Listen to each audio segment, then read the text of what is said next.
Pemirsa, seorang warga mengamuk dan merusak fasilitas kantor Dinas Kependudukan dan Pencatatan Sipil di Kabupaten Nias, Sumatera Utara. Ia mengamuk lantaran tidak puas atas pelayanan KTP elektronik karena dinas setempat kehabisan belangko.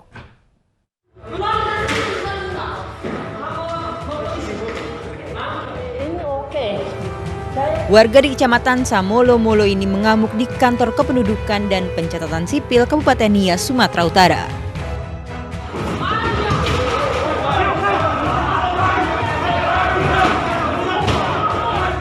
Tidak hanya melempar kursi, warga juga merusak sejumlah fasilitas kantor. Petugas pun menahan warga agar tidak menambah kerusakan. Warga asal Batam ini mengamuk karena tidak puas dengan pelayanan kantor Dukcapil karena tidak bisa memberikan KTP elektronik sebab kehabisan stok belangko. Petugas pun menggantinya dengan surat keterangan pengganti KTPL, tetapi warga tidak menerima dan mengamuk. Pelaku ini tidak puas dengan pelayanan. Setelah kami konfirmasikan bahwa dari dinas sudah melayani dengan semaksimal. Ternyata berkas KTPL yang diurusnya bukan miliknya, tetapi milik warga lain. Akhirnya polisi menahan dan memeriksa terduga pelaku ini di Polsek Gido. Dari Kepulauan Nias, Sumatera Utara, Imam Jayalase, iNews melaporkan. Sebuah gudang bus bekas terbakar di Madiun, Jawa Timur. Banyaknya ban bekas yang terbakar menyulitkan petugas memadamkan api.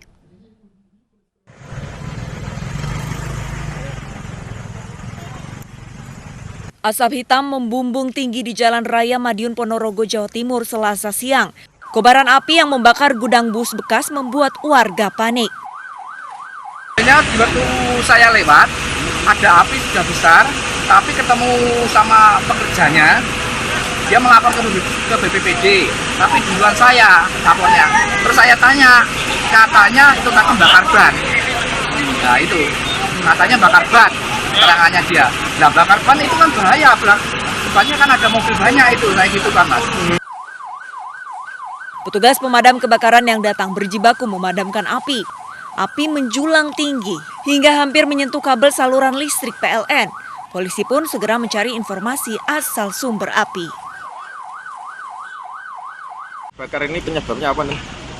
Untuk kebakaran yang jelas ini tenaga tadi melaksanakan pemotongan daripada kerangka bis-bis yang akan dipecah.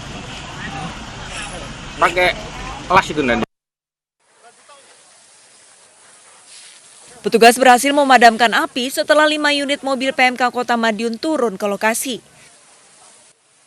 Tidak ada korban jiwa dalam peristiwa ini dan kini kasusnya ditangani aparat Polres Madiun Kota. Dari Madiun, Arif Wahyu Effendi, iNews melaporkan. Eksekusi pengosongan lahan untuk pembangunan Tol Jor 2 di Kecamatan Pinang, Tangerang, Banten dihalangi seseorang yang mengaku polisi. Oknum polisi ini tidak terima lahannya dieksekusi.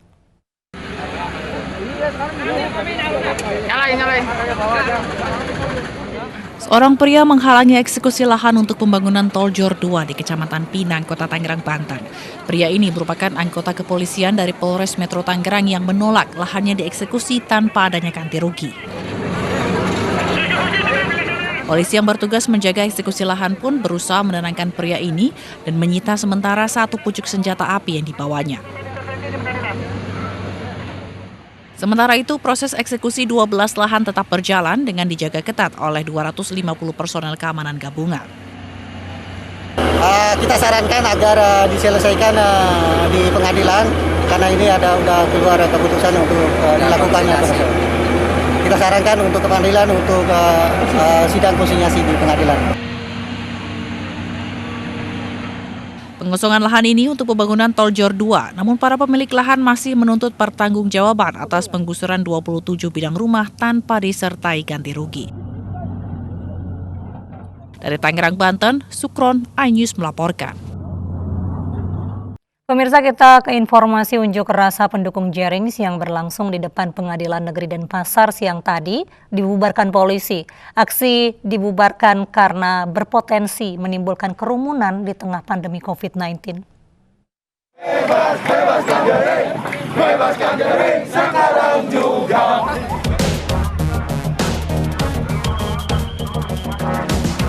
Pendukung drummer band Superman is Dead, Igede Ari Astina alias Jering menggelar aksi di depan Pengadilan Negeri Denpasar. Massa menuntut agar Jering yang didakwa dalam kasus pencemaran nama baik dibebaskan. Siang tadi, sidang atas kasus Jering digelar virtual. Kesehatan Anda, bubar ya. Sekarang COVID lagi meningkat, bubar ya.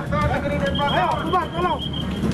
Jangan hormat, tolong bubar ya. Namun unjuk rasa ini tak berlangsung lama karena dibubarkan polisi.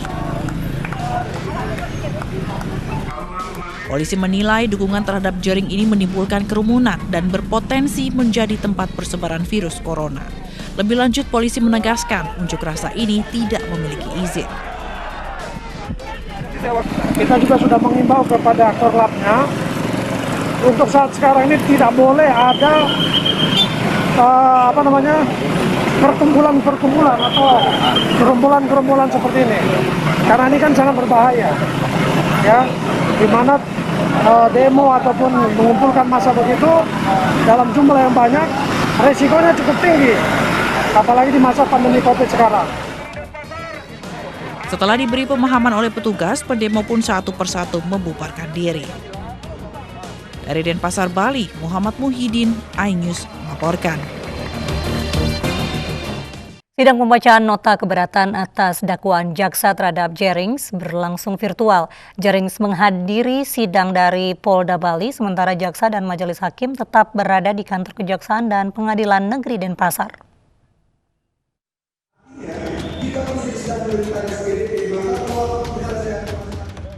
Jering terdakwa kasus pencemaran nama baik mengikuti sidang virtual dari Polda Bali tanpa masker. Dalam sidang pada Selasa siang, tim kuasa hukum Jering menolak dakwaan jaksa dengan berbagai alasan. Salah satu hal yang menjadi keberatan kubu Jering adalah tidak ada kesempatan bagi terdakwa untuk berkomunikasi dengan pihak ID. Dan penuntut umum meminta waktu dan diberikan waktu tanggal 2 atau tanggal 1 tadi? 1 Oktober untuk kesempatan penuntut umum memberikan pendapat terhadap eksepsi atau keberatan terdakwa dan penasihat hukumnya tersebut. Majelis hakim memberikan kesempatan kepada jaksa penuntut untuk menanggapinya dalam agenda sidang selanjutnya. Usai mendengarkan tanggapan jaksa, majelis hakim akan memberikan putusan selah. Dari Denpasar, Bali, Muhammad Muhyiddin, iNews melaporkan.